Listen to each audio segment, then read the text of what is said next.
Hello student, are के classes में आपका स्वागत है। 8th क्लास का चैप्टर देखेंगे। फर्स्ट पॉलिटिकल साइंस का ये पहला चैप्टर है, भारतीय संविधान। ठीक है, तो इसमें हम पढ़ेंगे भारत का संविधान किस प्रकार से बना। ये देखो, ये भारतीय संविधान जब बना था तो उस समय की फ़ोटो है। ठीक है, तो भारत का जो संविधान जो है वो डॉक्टर BR अम्बेडकर के द्वारा बनाया गया। ठीक है, डॉक्टर अम्बेडकर के द्वारा भारत का संविधान बनाया गया।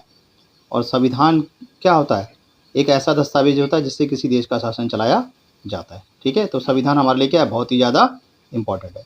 तो हम पढ़ेंगे भारतीय संविधान। ये देखो, ये हमारा इंडियन कॉन्स्टिट्यूशन है जिसकी पिक्चर दिखा रखी है। ठीक है, भारत का संविधान डॉक्टर भीमराव अम्बेडकर द्वारा 2 साल 11 महीने के अंदर हमारे देश का संविधान बनकर तैयार हुआ।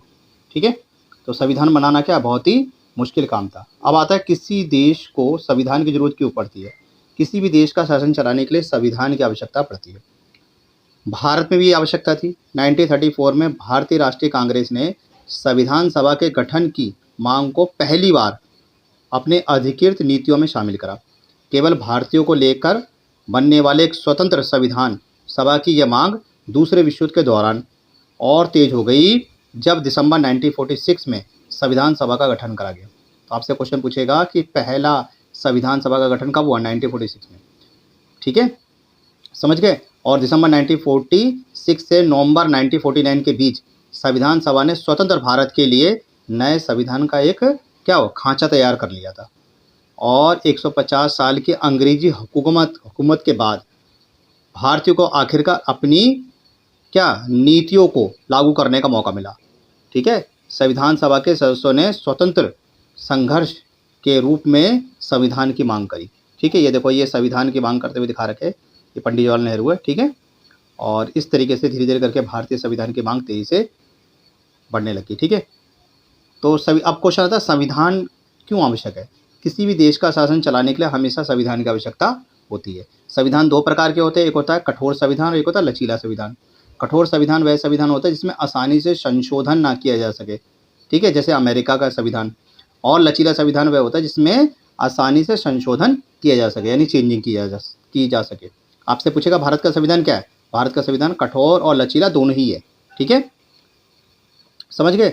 तो भारतीय संविधान क्या है? डॉक्टर भीमराव अम्बेडकर द्वारा बनाया गया। ठीक है, ये देखो, ये अलग अलग देशों को बता रखा है। जैसे नेपाल के अंदर संविधान की मांग करी गई है। ठीक है, तो नेपाल के संविधान को बनाने में भी भारत ने महत्वपूर्ण भूमिका निभाई थी। ठीक है, तो ये लोकतंत्र, किसी भी देश को चलाने के लिए क्या चाहिए? लोकतंत्र चाहिए। ठीक है, और लोकतंत्र किससे मिलता है? संविधान से मिलता है। समझ गए बात को। तो नेपाल में क्या थी? राजकीय व्यवस्था थी। ठीक है, वहाँ पर राजा महाराजा ये व्यवस्था थी। ठीक है, तो बाद में क्या करा गया? बाद में नेपाल का अपना एक संविधान बनाया। संविधान के जरिए ही हमारे को जीने की आज़ादी मिली है। तो किसी भी लोकतांत्रिक देश के लिए संविधान क्या है? बहुत ज़्यादा आवश्यक है। ठीक है, तो संविधान धर्म, नस्ल, जाति, लिंग, ठीक है, के बिना भेदभाव करे। मतलब भारत का संविधान एक ऐसा संविधान है जो सबको समान क्या देता है? महत्व देता है। ठीक है, और भारतीय संविधान में क्या महत्व दिया गया है? लोकतंत्र को। लोकतंत्र मतलब जनता का शासन। लोकतंत्र मतलब होता है जनता का शासन। देखो, इस चित्र के अंदर भी क्या है? चित्र के अंदर भी एक प्रकार से लोकतंत्र की मांग करते हुए दिखा रखी है। ठीक है, तानाशाही को खत्म करना और लोकतंत्र को लाना। अब आता है निरंकुशता। क्या होता है? निरंकुशता का मतलब होता है कि अत्याचार करना, निरंकुशता कहलाता है। तो इस अत्याचार को क्या हुआ? भारतीयों ने अपने संघर्ष से खत्म कर दिया। समझ गए। तो इस तरीके के क्वेश्चन आपके धीरे धीरे पूछेगा। अब वर्शिप्स का मतलब क्या था? वर्शिप्स का मतलब होता है अपनी ताकत को फैलाना। वर्शिप्स कहलाता है। जैसे अमेरिका क्या करता है? अपनी ताकत को पूरे विश्व में फैला रखा है।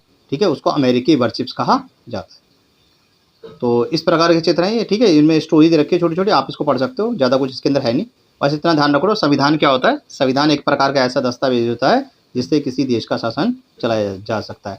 भारत के अंदर हमारे को क्या इतनी सारी आज़ादी मिली है। जीवन जीने का अधिकार मिला है, किसी भी स्थान पर आ जाने का अधिकार मिला है, वोट डालने का अधिकार मिला है, अपनी बात कहने का अधिकार मिला है। ये सब कैसे मिला है? हमारे को संविधान से मिला है। अब भारतीय संविधान क्या है? भारतीय संविधान काफ़ी लंबे संघर्ष के बाद जब हमारा देश आज़ाद हुआ तो हमारे को ये संविधान प्राप्त हुआ। ठीक है, 26 नवंबर 1949 को हमारे देश का संविधान क्या है? बना है। ठीक है, ध्यान रख लो। और 23 जनवरी 1950 पे उस पर सिग्नेचर करे गए और 26 जनवरी 1950 को आम जनता को दे दिया गया। ठीक है, ये संविधान सभा की एक बैठक में का ये दृश्य दिखा रखा है। ठीक है, समझ गए। और डॉक्टर भीमराव अम्बेडकर, ये देखो डॉक्टर भीमराव अम्बेडकर है, जिन्हें भारत का एक तरीके से संविधान का जनक कहा जाता है। ठीक है, बाबा साहेब डॉक्टर अम्बेडकर को भारतीय संविधान का जनक कहा जाता है। डॉक्टर अम्बेडकर का विश्वास था कि संविधान सभा में उनकी हिस्सेदारी से अनुसूचित जनजाति को संविधान के प्रारूप में कुछ सुरक्षात्मक व्यवस्था मिलेगी। इसीलिए इन्होंने क्या मांग करी थी, SC ST OBC को इन्होंने क्या दिया था, रिजर्वेशन कोटा दिया है। ठीक है, इसलिए SC ST OBC लोग इनको क्या अपना क्या मानते हैं, अपना भगवान मानते हैं। ठीक है, एक तरीके से, क्योंकि डॉक्टर भीमराव अम्बेडकर ने अगर प्रयास नहीं करा होता तो जितने भी दलित जाति के लोग हैं, ये समाज उन्हें कभी बराबरी का दर्जा नहीं देता। तो इनके सफल प्रयासों के कारण ही SC ST OBC जो लोग हैं, ठीक है, उनको संविधान में क्या मिला है, एक प्रकार से दर्जा प्राप्त हुआ है और वह अपना कार्य आसानी से कर सकते हैं, उन्हें कुछ रिजर्वेशन दे दिया गया। ठीक है, अब क्वेश्चन आता है संघवाद क्या होता है, यानी फेडरलिज्म क्या है। इसका मतलब है कि देश में एक से ज़्यादा स्तर की सरकार का होना क्या कहलाता है, संघवाद कहलाता है।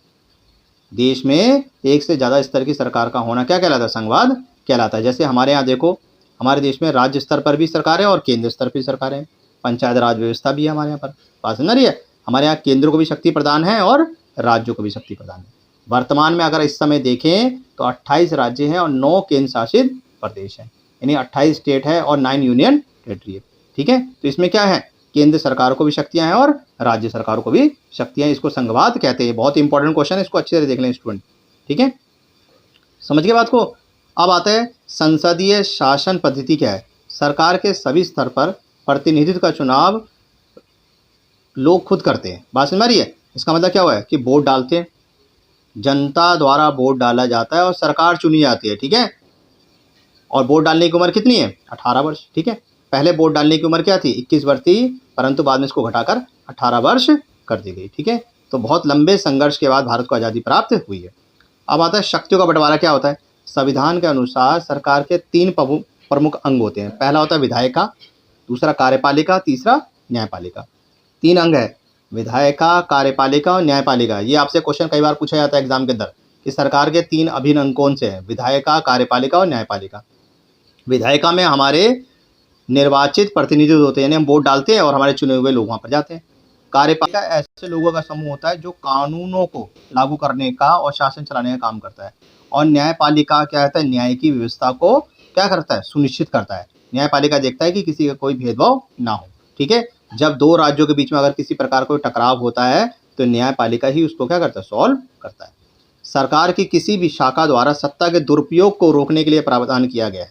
बात समझ रही है, अगर सरकार ने कोई ऐसा कानून बनाया जो जनता के हित में नहीं है तो न्यायपालिका उस पर क्या लगा सकती है, रोक लगा सकती है। ठीक है, तो सरकार के क्या होते हैं, 3 अभिन्न अंग होते हैं, ध्यान रख लो।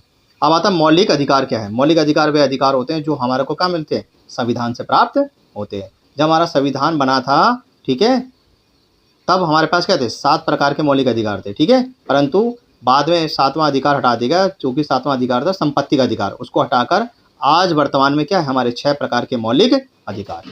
ठीक है, मौलिक अधिकार हमारे कितने, 6 हैं और मूल कर्तव्य हमारे 11 हैं। दोनों में अंतर ध्यान रखना, एग्जाम में अगर पूछता है कि मूल कर्तव्य कितने हैं तो मूल कर्तव्य 11 हैं और मौलिक अधिकार हमारे के फंडामेंटल राइट्स हमारे कितने हैं, 6 हैं।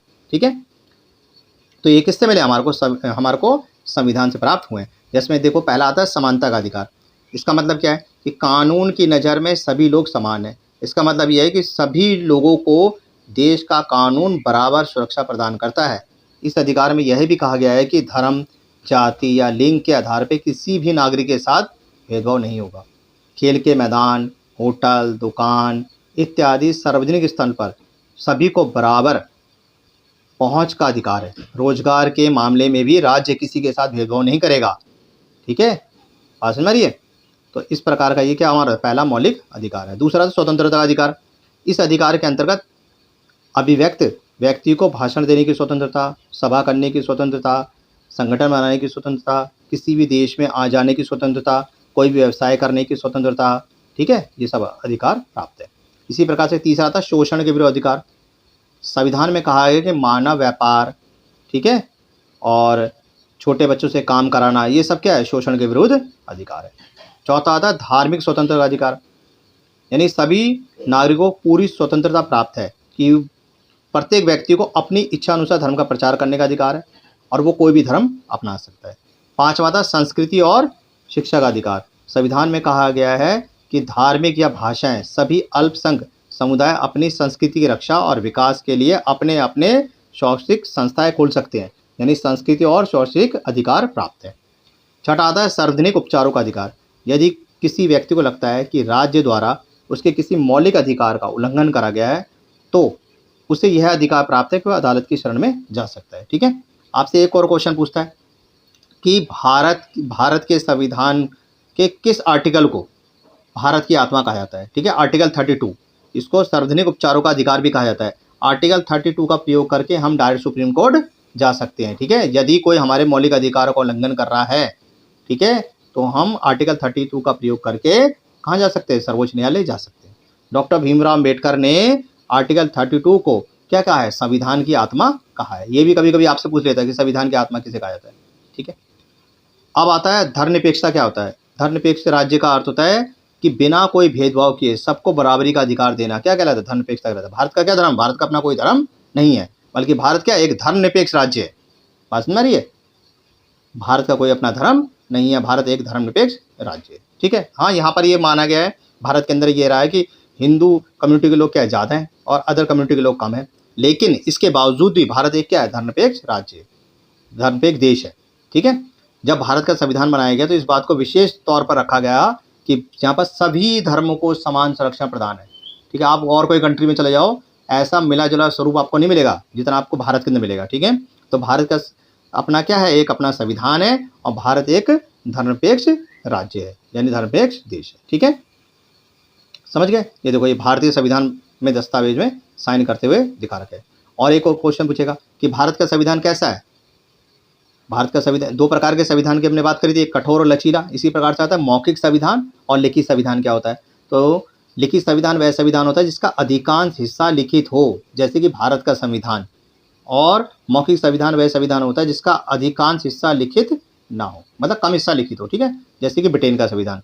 तो भारत का संविधान क्या है, एक लिखित संविधान है। ठीक है, देखो यहाँ दिखा रखा है 24 जनवरी 1950 को संविधान सभा के विभिन्न सदस्य अपनी आखिरी बैठक में संविधान की एक प्रति पर हस्ताक्षर कर रहे हैं। देखो ये साइन कर रहे हैं, सारे हस्ताक्षर करते हुए दिखा रखे हैं। ठीक है, और सबसे ऊपर वाले चित्र में प्रधानमंत्री जवाहरलाल नेहरू हस्ताक्षर कर रहे हैं। दूसरे चित्र में सभा के अध्यक्ष कौन थे, डॉक्टर राजेंद्र प्रसाद। ठीक है, हमारे देश के पहले राष्ट्रपति कौन थे, डॉक्टर राजेंद्र प्रसाद थे, वो साइन कर रहे हैं। तो इससे पता लगता है कि इसमें बहुत सारे व्यक्तियों ने साइन करा।